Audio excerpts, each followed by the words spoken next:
one of the first things and most important things is when we go out tracking, we pretty much have to let go of our image of a track as being a perfect One of the first things that Mike Kessler tells the students in his wildlife tracking class is to forget what they think tracks should look like. Right now there'd be 1 out of 1,000 out in the woods that looks like that. Which leads to the heart of what Kessler is imparting to his students. If we're going to go out in the woods right now and track foxes, we need to be looking for something else, because the other 999 tracks don't look like this. The title of the class is like a little misleading because it says wildlife tracking, and like, so people may think like you're just kind of gonna like follow them and see where they like walked, what they ate, where they pooped, but it's like much more in depth. You really understand like why they took that trail, like what caused them to do what they did.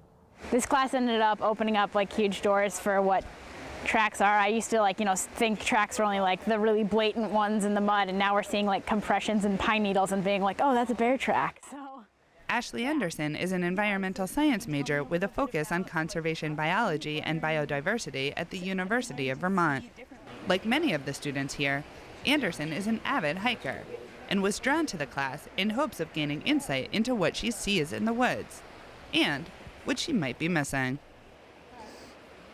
So here we go.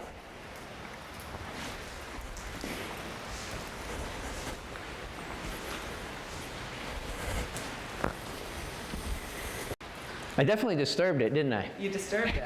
It's that empty space between the tracks where all the force is propagated.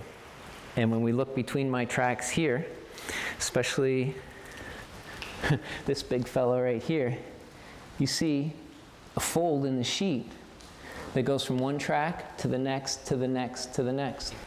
Yeah. See how I just turned that over? Yeah. So we've got a bit of acceleration with the toes. So it's almost like it's coming to, with that kind of step, going in this, look at, if we split the middle of the toes now, we said it was going this way, but in this step, if we split this foot in half, it's going right this way, where you are. And look what's in front of us. A little, if you stand up for a second. Sort of run and jump over it? Run and jump, yeah. I have outdoor labs like 2 or 3 times a week, and so when I go out now, I see things completely differently than the rest of my class, and I'm constantly tracking now. It's just kind of like, it's only been 4 weeks and it's already like ingrained in you. What makes tracking different from most subjects is that instead of just learning something new, students have to learn to use what they already know in a new way. Kessler begins each class by sending the students outside to sit with no instructions. The first thing we try to do is rebalance. And so by rebalancing, we go sit. We sit with no purpose, to settle down. And then we start to look at the world through its entirety with our rods to rebalance. And then we start to use our left brain more. We spend a lot of time at a sit spot getting to know the baseline, kind of engaging all of your senses, smelling what's around you, kind of getting wide angle vision and working on seeing the landscape as a baseline.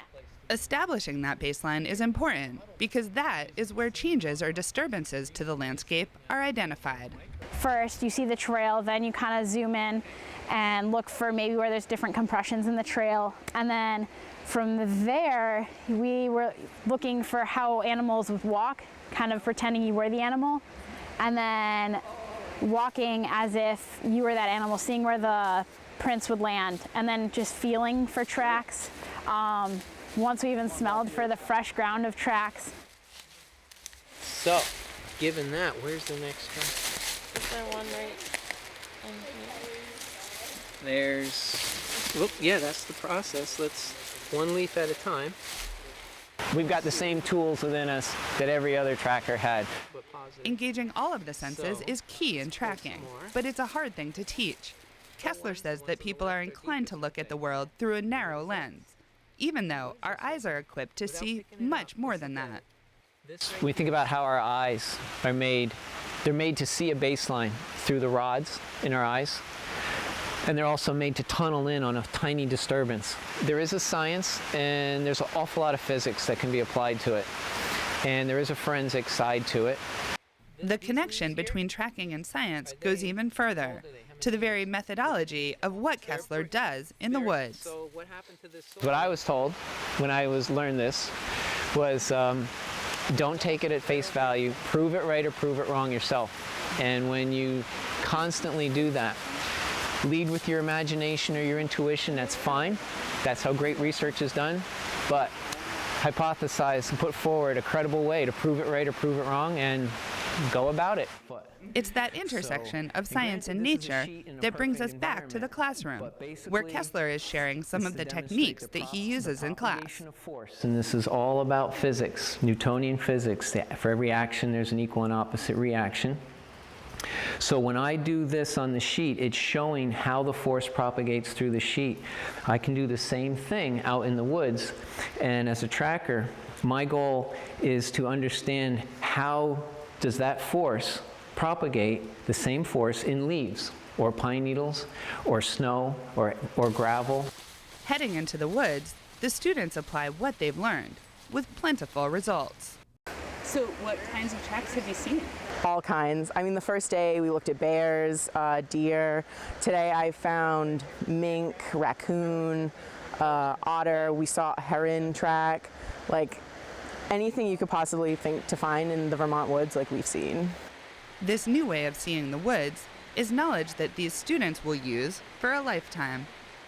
It really opens your eyes to the woods. You start seeing tracks everywhere, even on campus or in the city. So you start seeing like, oh, cat tracks, and like, oh, there's some dog tracks, there's people tracks, oh, there's people walked over people tracks. And so it's not just in the woods with bobcats and bears. Once like you start becoming aware of it and you start like looking for it, it kind of just like turns a switch on and everything just kind of falls into place and you just start doing it without even noticing. Learning to engage their senses in order to more deeply connect with the world around them. These UVM students are ready to take a hike. In Jericho, I'm Rebecca Gollin with Across the Fence.